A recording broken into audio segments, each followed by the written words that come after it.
नमस्कार मित्रों, हम रीट के सिलेबस की चर्चा कर रहे थे और उसमें मैं हिंदी विषय के ऊपर आपसे चर्चा करने जा रहा हूं। हम सभी रीट के जो अभ्यर्थी हैं बहुत अच्छे से तैयारी कर रहे हैं, लेकिन तैयारी के साथ साथ सिलेबस हमारे लिए सबसे महत्वपूर्ण भूमिका में होता है। तो हम सिलेबस पर चर्चा जरूर करेंगे और उसके बाद आगामी दिनों में कक्षाएं भी आपके सामने मिलने वाली हैं जो पूर्णतः निःशुल्क हैं। आप देखिएगा, हम सबसे पहले बात कर रहे हैं कि हमने अगर हम भाषा द्वितीय भाषा के रूप में, ध्यान दीजिए आप, अगर आप द्वितीय भाषा के रूप में अगर आप हिंदी विषय का चयन करते हैं, द्वितीय भाषा के रूप में हिंदी भाषा का अगर आप चयन करते हैं तो आपके सामने सिलेबस क्या है।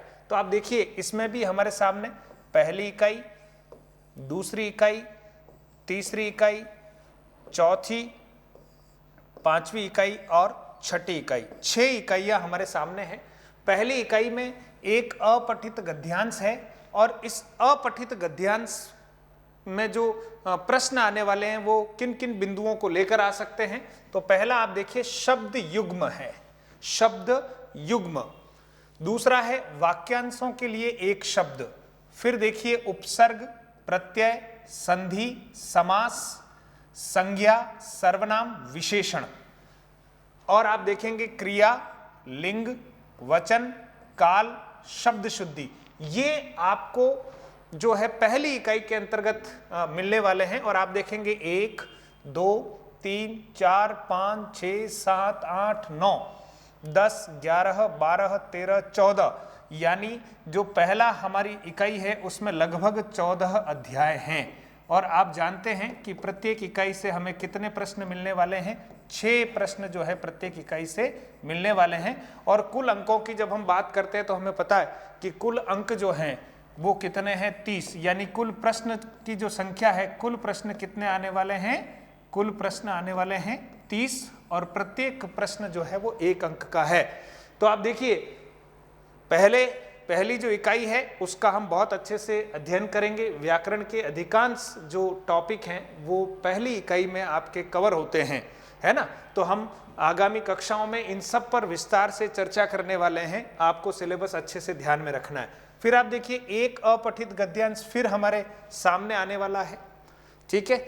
इस अपठित गद्यांश में जो प्रश्न आने वाले हैं वो किस पर आधारित होंगे? तो आप देखिए, भाव सौंदर्य, विचार सौंदर्य, नाद सौंदर्य, शिल्प सौंदर्य और जीवन दृष्टि। यानी ये जो प्रश्न है ये काव्य शास्त्र पर आधारित है, काव्य शास्त्र पर आधारित है। आपको काव्य की कुछ पंक्तियां यहां पद्यांश के रूप में मिलने वाली है ना। और उस पद्यांश के आधार पर आपसे छंद अलंकार से संबंधित, अर्थ से संबंधित, नाद सौंदर्य से संबंधित, भाव सौंदर्य से संबंधित, है ना। और शिल्प सौंदर्य का अर्थ होता है कि वो जो काव्य की पंक्तियां हैं उसकी बनावट बाह्य रूप से हमें किस रूप में दिखती है, उसमें कौन से छंद का उपयोग किया गया है, कौन से अलंकार का उपयोग किया गया है, सामासिक पदों का उपयोग ज्यादा हुआ है या तत्सम शब्दों का प्रयोग ज्यादा हुआ है, जो हमें बाहर से दिख जाता है। तो इस तरह के प्रश्न जो हैं वो इस पर आधारित होने वाले हैं। और ये भी 6 प्रश्न हमारे सामने आने वाले हैं। बहुत महत्वपूर्ण इकाई है। बहुत यूं कह सकते हैं कि 5-7 पंक्तियां पद्यांश के रूप में, 10 पंक्तियां पद्यांश के रूप में हमारे सामने आने वाली है। और हम बहुत अच्छे से, है ना, अभ्यास के आधार पर 6 में से 6 प्रश्न बिल्कुल ठीक कर सकते हैं। तीसरी जो इकाई है वो महत्वपूर्ण इकाई है वाक्य रचना। वाक्य रचना। फिर है वाक्य के अंग, वाक्य के भेद, पदबंध, मुहावरे, लोकोक्तियां, कारक चिन्ह, अव्यय, विराम चिन्ह। ठीक है। तो आप देखेंगे इसमें तीसरी इकाई में 1, 2, 3, 4, 5, 6, 7 और 8, कम से कम 8 अध्याय हैं, है ना। और 8 अध्यायों का हम अच्छे से अध्ययन करेंगे।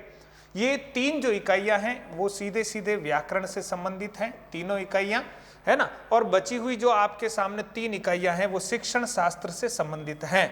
तो आप देखिएगा, चौथी इकाई है भाषा शिक्षण की विधि, भाषा शिक्षण के उपागम, भाषाई दक्षता का विकास, भाषाई दक्षता का विकास। तो ये पूरा शिक्षण विधियों से संबंधित जो है हमारी इकाई रहने वाली है। इस इकाई से भी हमारे सामने 6 प्रश्न आने वाले हैं, 6 प्रश्न आएंगे, ठीक है। और आप देखेंगे 5वीं जो इकाई है वो है भाषाई कौशलों का विकास। भाषाई कौशल हमारे 4 होते हैं, सुनना, बोलना, पढ़ना व लिखना, शिक्षण अधिगम सामग्री जिसको टीचिंग एड्स भी हम कहते हैं, पाठ्य पुस्तक, बहुमाध्यम एवं शिक्षण के अन्य संसाधन। यानी इस इकाई से भी हमारे सामने 6 प्रश्न हैं और हम एसटीसी और बीएड में इन इकाइयों का अध्ययन अच्छे से कर चुके हैं, इसलिए बहुत कठिन स्थितियां नहीं है, हमें बस थोड़ा सा और अच्छे से प्रतियोगी परीक्षा के हिसाब से हमें ध्यान देना है। और ये जो है 6ठी इकाई भाषा शिक्षण में मूल्यांकन बहुत महत्वपूर्ण है। उपलब्धि परीक्षण का निर्माण, समग्र एवं सतत मूल्यांकन और उपचारात्मक शिक्षण, है ना। तो ये जो है वो 6ठी इकाई के रूप में है। इसमें से भी हमारे सामने कितने प्रश्न आने वाले हैं? 6 प्रश्न आने वाले हैं। हम जो चर्चा कर रहे हैं वो चर्चा कर रहे हैं कक्षा 1 से 5 तक, यानी लेवल 1 में अगर हम भाषा के रूप में हिंदी भाषा को द्वितीय लैंग्वेज के रूप में या भाषा के रूप में अगर हम चयन करते हैं तो इस सिलेबस का हमें सामना करना है, अच्छे से तैयारी करनी है। अब लेवल 1 में अगर हिंदी को प्रथम भाषा रखते हैं और द्वितीय भाषा रखते हैं तो मुख्य रूप से उसमें अंतर क्या है? तो मुख्य रूप से आप देखिएगा ये जो दूसरी इकाई आपको दिख रही है ना, ये अलग है। बाकी लगभग हम प्रथम भाषा के रूप में हिंदी को रखते हैं और द्वितीय भाषा के रूप में हिंदी को रखते हैं, तो केवल हमें यहाँ ये दूसरी इकाई जो है अतिरिक्त पढ़नी है।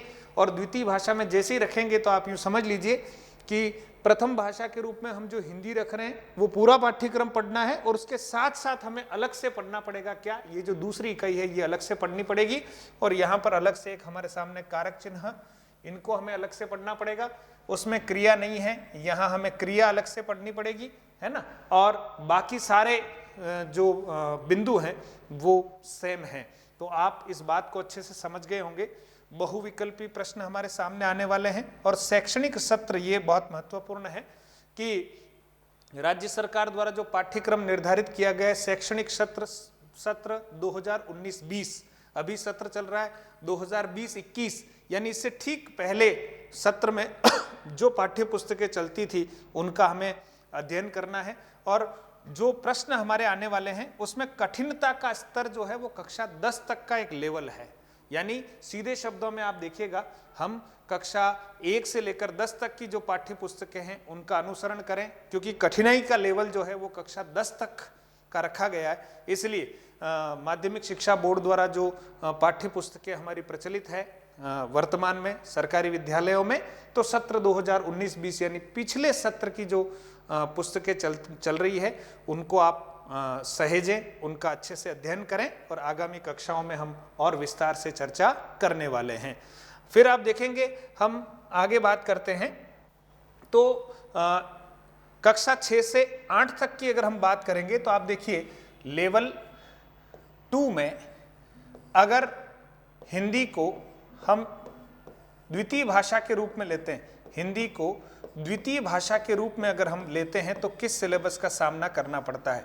द्वितीय भाषा के रूप में प्राय अधिकांश बच्चे जो हैं हिंदी भाषा को प्रथम भाषा के रूप में ही लेना पसंद करते हैं, लेकिन ये कोई बाध्यता नहीं है। आप चाहें तो द्वितीय भाषा के रूप में भी हिंदी का चयन कर सकते हैं। प्रथम भाषा के रूप में आप संस्कृत का चयन कर सकते हैं, अंग्रेजी का कर सकते हैं, है ना। तो ऐसा कुछ नहीं है। हम देखेंगे कि यहाँ पर भी 6 इकाइयाँ हैं। पहली इकाई, दूसरी इकाई, तीसरी, चौथी, 5वीं और 6ठी इकाई। तो आप देखेंगे इसमें क्या क्या चीजें हैं। लगभग आप देखेंगे तो पहली इकाई में फिर वही अपठित गद्यांश आने वाला है और उस अपठित गद्यांश में हमारे सामने कौन कौन से चैप्टर आने वाले हैं। तो आप देखिए वर्ण विचार आएगा, समझ गए आप, वर्ण विश्लेषण आएगा, शब्द ज्ञान में तत्सम, तद्भव, देशज, विदेशज शब्द आएंगे, शब्द युग्म आएंगे, फिर उपसर्ग, प्रत्यय, संधि, समास, शब्द को उसके क्रम में लिखना, शब्दों के मानक रूप लिखना, संज्ञा, सर्वनाम, विशेषण, क्रिया विशेषण, क्रिया, लिंग, वचन, काल। आप देखें तो लगभग 1, 2, 3, 4, 5, 6, 7, 8, 9, 10, 11, 12, 13, 14, 15, 16, 17, 18 यानी 18 अध्याय है ना। गीता जी के 18 अध्याय हो गए और प्रश्न कितने आने वाले हैं? 6 प्रश्न, आप जानते हैं 6 प्रश्न, यानी 18 अध्याय में से 6 प्रश्न आएंगे। कुल प्रश्नों की संख्या या अंकों की संख्या 30। कुल प्रश्न हमारे कितने आने वाले हैं? 30 प्रश्न आने वाले हैं। 6 प्रश्न जो है वो हमें इस इकाई से आने वाले हैं और लगभग सारे टॉपिक इसमें आ चुके हैं। ठीक है, वर्ण विचार और वर्ण विश्लेषण बहुत महत्वपूर्ण है, इसके बारे में भी हम विस्तार से चर्चा करेंगे। शब्दों को शब्दकोश क्रम में लिखना, ये भी अपने आप में एक महत्वपूर्ण टॉपिक है। शब्दों के मानक रूप लिखना है ना, केंद्रीय हिंदी निदेशालय द्वारा जो मानक वर्णमाला है और मानक रूप है उसके अनुरूप हम शब्दों को लिख पा रहे हैं या नहीं, इसका हमें अच्छे से अभ्यास करना पड़ेगा। लेकिन इसमें सहूलियत ये है कि ये एक अपठित गद्यांश पर आधारित प्रश्न है इन बिंदुओं को लेकर, इसलिए हमें इन बिंदुओं का अच्छे से विश्लेषण करते हुए समझना है। बाकी हम अपठित गद्यांश के आधार पर इन प्रश्नों को सॉल्व करने वाले, हल करने वाले। फिर देखिए दूसरी इकाई वही सेम है। अपठित एक पद्यांश आ रहा है और उस अपठित पद्यांश पर आधारित जो है भाव सौंदर्य, विचार सौंदर्य, नाद सौंदर्य, शिल्प सौंदर्य व जीवन दृष्टि पर आधारित जो है वो हमारे 6 प्रश्न हमारे सामने आने वाले हैं। तो वही काव्य की पंक्तियां हैं और छंद अलंकार आदि के आधार पर, उसके अर्थ के आधार पर, भावार्थ के आधार पर प्रश्न पूछे जाएंगे, उस पर हम चर्चा करने वाले हैं। तीसरी इकाई हमारी वही वाक्य रचना, वाक्य के अंग, वाक्य के भेद, पदबंध, मुहावरे, लोकोक्तियां, कारक चिन्ह, अव्यय, विराम चिन्ह और नई बात क्या है? राजस्थानी मुहावरों का अर्थ व प्रयोग। राजस्थानी मुहावरों का अर्थ व प्रयोग, ये नई बात जुड़ी हुई है। तो राजस्थानी भाषा को समृद्ध बनाने के लिए और बच्चे राजस्थानी भाषा के बारे में थोड़ा समझें, इस बात को ध्यान में रखते हुए नया टॉपिक जो है इसमें जोड़ा गया है। इस पर भी हमें 6 प्रश्न प्राप्त होने वाले हैं। ये तीनों इकाइयां वही व्याकरण की अपनी कोर इकाइयां हैं। ठीक है, और 3 जो शेष इकाइयां हैं वो शिक्षण शास्त्र की है। चौथी इकाई वही भाषा शिक्षण की विधि, भाषा शिक्षण के उपागम, भाषाई दक्षता का विकास। ठीक है, 6 प्रश्न यहां से भी हमारे सामने आने वाले हैं, 6 अंक हम प्राप्त कर सकते हैं। इसके अलावा 5वीं वही इकाई भाषाई कौशलों का विकास, सुनना, बोलना, पढ़ना व लिखना। ठीक है, शिक्षण अधिगम सामग्री, पाठ्य पुस्तक, बहुमाध्यम एवं शिक्षण के अन्य संसाधन, यहां पर भी 6 प्रश्न। फिर आप देखिए भाषा शिक्षण में मूल्यांकन, 6ठी इकाई हमारी है ना, और उसमें उपलब्धि परीक्षण का निर्माण, समग्र एवं सतत मूल्यांकन और उपचारात्मक शिक्षण, ये महत्वपूर्ण बिंदु रहने वाले हैं। इस पर आधारित भी हमारे सामने कितने प्रश्न हैं? 6 प्रश्न हैं। तो इस तरह से कुल 30 प्रश्न। ठीक है, और 30 अंकों का जो सहयोग है वो हिंदी भाषा से आपको मिलने वाला है। और ये हम लेवल 2 की बात कर रहे हैं। फिर बात ध्यान रखना है कि जो हमारा शैक्षणिक सत्र 2019-20 है ना, उसमें जो प्रचलित पाठ्य पुस्तकें हैं उनका हम अच्छे से अध्ययन करेंगे। और यहाँ कठिनाई का जो स्तर है वो कक्षा 12 तक का है, तो हम कक्षा 10 तक की किताबें तो अच्छे मनोयोग के साथ पढ़ें, और 11-12 की भी संबंधित कुछ किताबें हैं जो हमारे सिलेबस के अकॉर्डिंग कहीं न कहीं संबंध रखती हैं, तो उनको भी पढ़ना चाहिए। राजस्थान अध्ययन एक किताब है, उसका भी हमें अध्ययन करना चाहिए। और व्याकरण के संबंधित जो नवीन हिंदी व्याकरण है माध्यमिक शिक्षा बोर्ड द्वारा जारी, उसका जरूर हमें अध्ययन करना चाहिए। और इससे पहले एक व्याकरण जो चलती थी उसका भी आप अध्ययन करें तो अच्छा है, ताकि कम से कम हमारा ये जो सिलेबस है वो अच्छे से कवर हो जाए। तो पहली बात, हम भाषा के रूप में प्रथम भाषा का चयन कर सकते हैं हिंदी।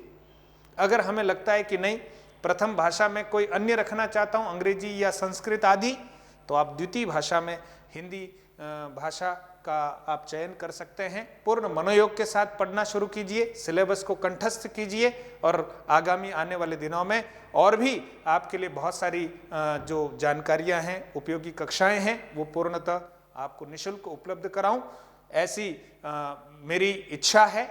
अब समय के साथ कितना मैं कर पाता हूं वो समय ही बताएगा, लेकिन मेरे मन में संकल्प है कि दूर दराज में बैठे हुए मेरे सभी विद्यार्थियों तक मैं पहुंच पाऊं, उनकी सेवा कर पाऊं, उनके निराश हृदयों में कहीं थोड़ा आशा का संचार कर पाऊं। आपको बिल्कुल घबराने की आवश्यकता नहीं है, आप बस मन लगाकर पढ़ना शुरू कीजिए। समय बहुत कम है, लेकिन कोई बात नहीं, हम किसी से कम नहीं हैं। 24 घंटों में से अधिकांश घंटों का उपयोग करेंगे और निश्चित तौर पर हम इस सिलेबस के आधार पर अपने सपनों को पूरा करने वाले हैं। धन्यवाद।